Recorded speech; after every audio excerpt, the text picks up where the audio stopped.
Hello everyone. एक बार फिर से स्वागत है आपका इस चैनल में।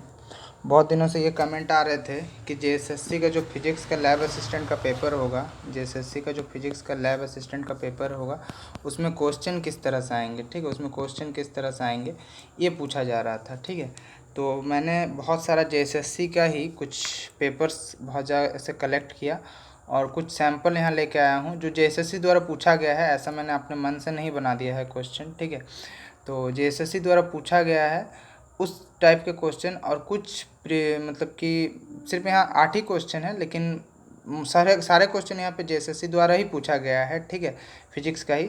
और इसके बाद जब मैं लेके आऊँगा तो जो डिफरेंट डिफरेंट स्टेट में जो लैब असिस्टेंट का एग्ज़ाम होता है तो उसका पेपर मैं लेके आऊँगा। ठीक है, तो यहाँ पे मैं सॉल्यूशन नहीं बताने जा रहा हूँ क्योंकि यहाँ हमने पढ़ा नहीं है तो सॉल्यूशन समझ में आएगा नहीं। ठीक है, तो सिर्फ और सिर्फ मैं मोटा मोटा एक आइडिया देने जा रहा हूँ कि किस तरह का क्वेश्चन पूछा जा सकता है या पूछा जाएगा। ठीक है, ये फिजिक्स लैब असिस्टेंट का है और सारे क्वेश्चन मैं बता दे रहा हूँ, एक भी क्वेश्चन इधर उधर से नहीं है। मैंने बहुत मेहनत से खोजा ये क्वेश्चन और इस पर बहुत मेहनत लगी है, तो यार सब्सक्राइब और चैनल को शेयर ज़रूर करें। ठीक है, तो सारा क्वेश्चन जेएसएससी से पूछा गया है, एक भी अगड़ बगड़ क्वेश्चन नहीं है। ठीक है, तो देखिए पहला क्वेश्चन किससे रिलेटेड है।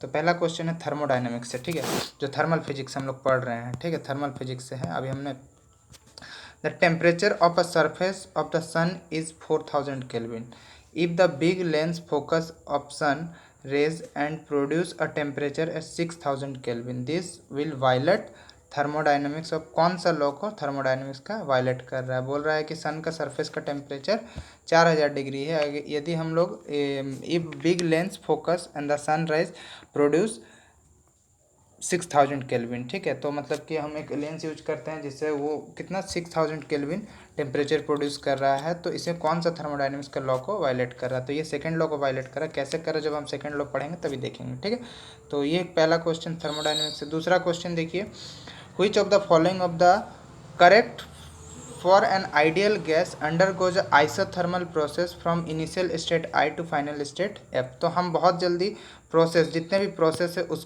पर वीडियो बनाने वाले हैं। अगला जो मेरा टारगेट है वही है। कुछ दिनों से मैं थोड़ा सा बिजी चल रहा हूँ बोल के वीडियो डाल नहीं पा रहा हूँ, तो प्रोसेस पे ही होगा। जैसे isochoric process, isobaric process, isothermal process, adiabatic process, जितना भी प्रोसेस है सभी के बारे में डिटेल वीडियो बनाऊंगा। तो देखिए डायरेक्ट क्वेश्चन पूछा है। ठीक है, तो इसमें क्या होता है, इसमें पहला हो जाएगा आपका D Q is equal to D W. इसमें टेम्परेचर कांस्टेंट होता है। ठीक है, आइसोथर्मल प्रोसेस में टेम्परेचर क्या होता है, कांस्टेंट होता है। तो डिटेल डिस्कशन पे हम नहीं जाते हैं, जब प्रोसेस पढ़ेंगे तो वहाँ आपको समझ में आ जाएगा। ठीक है, तो मैं एक मोटा मोटा रफ रफ आइडिया बता दे रहा हूँ, ये भी जेएसएससी द्वारा ही पूछा गया था। ठीक है, उसके बाद हम अगला क्वेश्चन देखेंगे। अगला क्वेश्चन तो देखिए ये भी थर्मोडाइनमिक्स से है, पिछला भी थर्मोडाइनमिक्स से तो ये भी मतलब थर्मल फिजिक्स है। Two ends of a rod are kept at 27 degree Celsius and 37 degree Celsius when 1000 calorie of heat flows 1000 calorie of heat flows in this rod the change in entropy। तो जब हम entropy पढ़ेंगे साथ में change in entropy पढ़ेंगे तो उस पर हम देखेंगे। यहाँ पे आपका आंसर हो जाएगा 100 किलोरी पर केल्विन। ठीक है, ऑप्शन नंबर सी। ये भी थर्मल फिजिक्स से क्वेश्चन था। अगला क्वेश्चन जो है देखिए एक बेसिक सा क्वेश्चन है एनसीईआरटी में।